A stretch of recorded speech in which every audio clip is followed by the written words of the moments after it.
have great pleasure in introducing Swati Janu,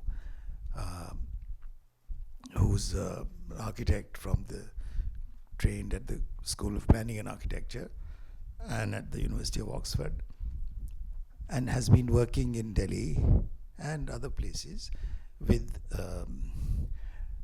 what I can put very generally as marginalized people. Now, Greha has always had Greha's whole interest has been in the marginalized sections of our people. And so this is of great interest to Greha as well, that Swati has come to talk to us about her work. So without further explanation, I don't think any more introduction is needed. Your presentation will speak for itself. I'll go and sit with the audience. So I have 3 stories for you tonight, and in the end maybe we can discuss the morals of these stories. To be able to talk about urban informality, perhaps it's a good idea to first start with our villages, where 70% of our country resides. So the first story is based in the villages of Keonjhar, which is a district in North Odisha. Technically, the story starts in 1985. This was 1 year after I was born, and Indira Gandhi died.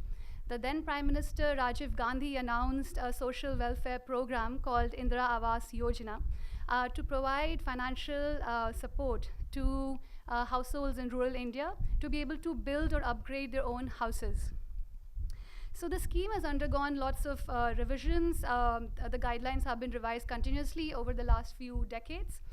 But essentially, what the program says is that if you're living in a kacha house, kacha meaning temporary, then you can upgrade to a pakka house by availing the subsidy. So pakka is permanent. So if you look at the definitions of what kacha and pakka is, kacha includes building materials like mud and stone, and pakka is essentially seen as concrete construction.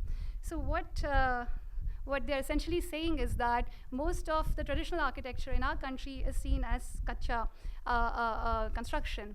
And not only did this lead to, over the last few years, not only did this lead to more concrete construction than traditional architecture, but what it also did is redefine the way we look at traditional architecture and change its image to that of a poor man's architecture, and looking at concrete construction as more sort of durable and also modern.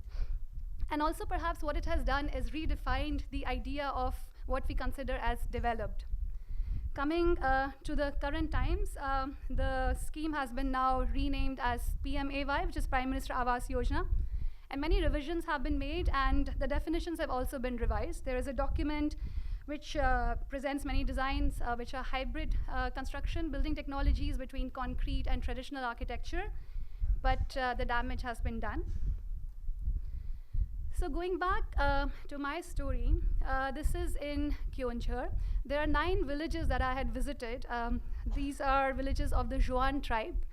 And this was with an NGO called Kirti, which stands for Keonjhar Integrated Rural Development and Training Institute, founded by Duskar Barik. So this story really is a story that he had told me, and I hope I'm able to do justice to it in an architectural format that I'm presenting it. So this is how the villages look. They've been built, the houses have been built in mud and thatch or clay tiles with beautiful colors of mud plaster of the 5 kinds of mud that you can find there. And this is typically what a traditional house there looks like, and the houses for goats and cows that the people have built. This is a typical layout of a village. So it's very small, only 10 to 50 households with agricultural land around. And in the middle is the community center, and that's what the story is about.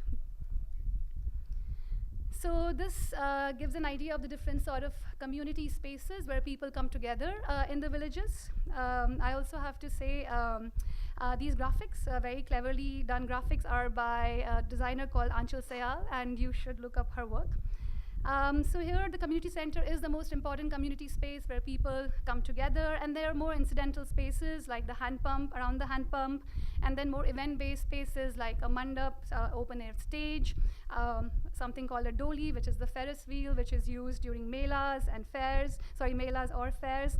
And then the machan is not really a community space, but we liked it so much, we've just put it here.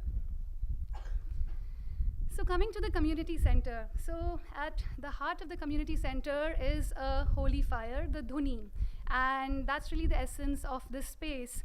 It's considered sacred, so it's lit all the time. It's smoldering, it's burning all the time, 24 hours, 7 days a week. And if you have a visitor coming to your village, then you take the flame from this holy fire, and then you take it to your stove and you cook over it.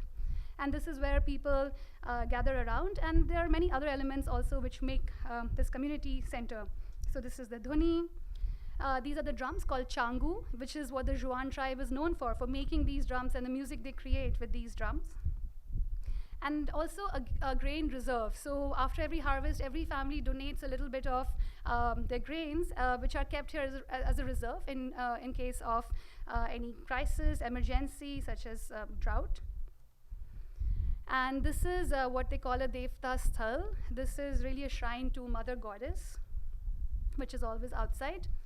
And then this is a meeting space where the elders discuss the matters of the village. And also, if you're passing by, you just sit here for a little chit chat, and there are always people sitting here. Also, this is really the center of the social fabric of the village as well. The adolescents, the young people of the village take care of the community center. So the young boys are responsible for collecting the firewood every day to keep the fire burning, and the girls are responsible for the cleaning and the maintenance.